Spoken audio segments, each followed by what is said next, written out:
I challenge you to a duel.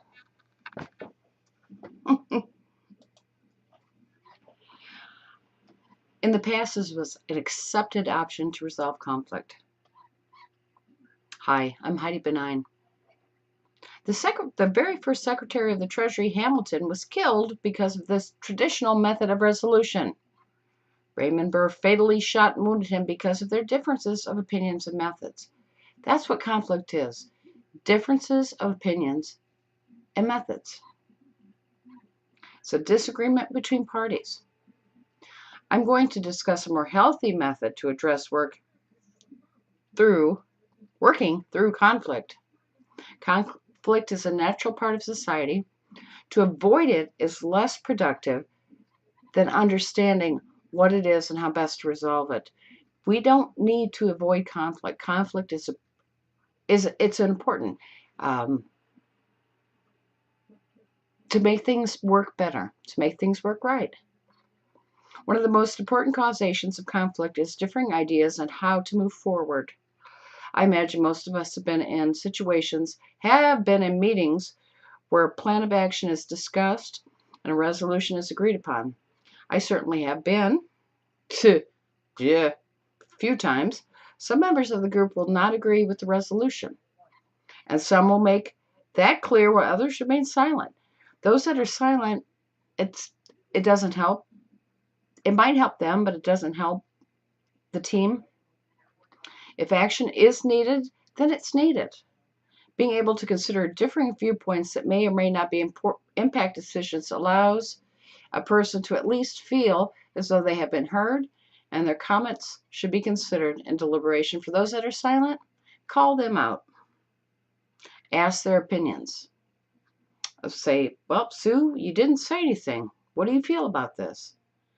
That's how to include a group in a decision, which helps avoid conflict. I have encountered conflict based on disabilities. American with Disabilities Act states that facilities need to be accessible to people with disabilities. One place that I worked was very odd. This was a company that's been around in Ann Arbor forever, since it was Xerox, did not have wheelchair accessible bathrooms. Instead of putting those in before they moved people into the building, they waited until there was a person in a wheelchair that worked for the company. It should have been attended to before that ever happened. That was a very popular bathroom, and she was one person in a wheelchair. So people would look at her and say, that restroom, yeah, that's your fault. No,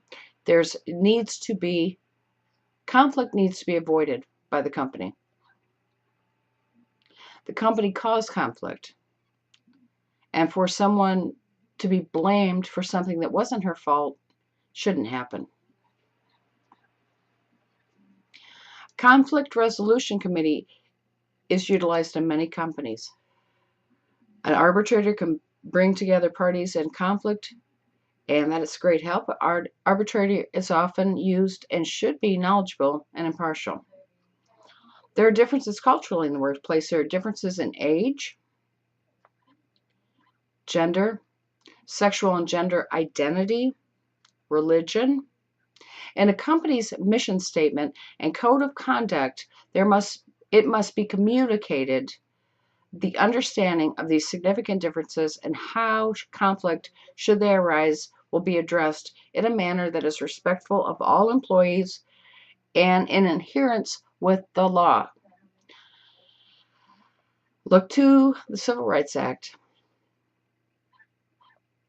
So what does this do? This highfalutin ideas are not just the issue. What if you just don't get along with another person? When this happens, it is important to not just look at the other's perceived faults, but to look to yourself and your contribution to the relationship. I had a team member request a meeting with me one time. Didn't know why. Pardon me. But it turned out that she felt that she had difficulty working with me. And I had difficulty working with her. I had no idea about this. At times, it helps to agree to disagree. It is okay to understand there are different personality types and behaviors. To do this, what she was able to do with this was to address her concerns to me directly, and years later, this has been years ago, I remember it. Conflicts will occur in the workplace and everywhere, really. The key is to work to prevent it at times. It is productive. It can be productive. Conflict brings up issues that should be addressed. The key to resolution, though, is communication. Again, I'm Heidi Bonine, and thank you for your time.